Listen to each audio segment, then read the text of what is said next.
Hello there, Joe Whitfield here from the Robert Walters Risk and Compliance team. If you're new here, then welcome, and please keep in mind that this episode is just one of a series of market updates which we've brought to you in the last few months.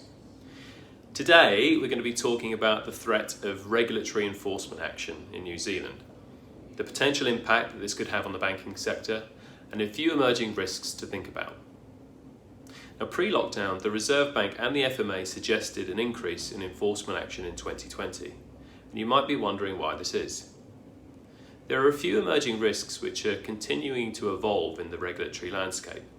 One such example is the Financial Action Task Force Mutual Assessment, and this is an assessment which looks at whether New Zealand's financial infrastructure and AML standards are meeting international standards.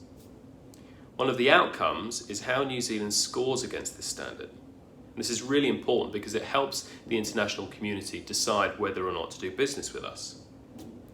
Separately, New Zealand regulators have also been scrutinised for what's perceived as a soft approach to enforcement action.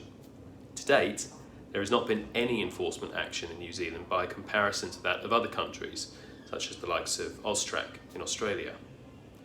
Both the Reserve Bank and the FMA have been increasing the size of their enforcement teams and their technical capability, with the intent of investigating and prosecuting the banking sector. If you get an opportunity, have a search online for Section 95 and the parties which the Reserve Banks have placed this on.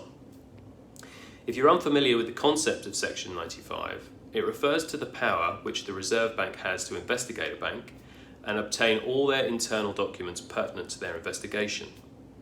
From what we've observed, when the Reserve Bank has placed a Section 95, the regulator tends to apply a capital overlay. This is a large amount of capital, or money, which the bank must hold, which can't be spent or reinvested while they're under investigation and remediation. It's only upon remediation to the regulator's satisfaction that this capital can then be returned to the bank. With the threat of increased enforcement action, the banking sector is more than ever on alert. And this will result in increases to risk and compliance and assurance professionals being needed more than ever to give the bank comfort that they do not have any failings which could result in enforcement action. For a more detailed conversation about this, or if you'd like to discuss the risk and compliance market in general, then please get in touch via the below. Thanks for listening.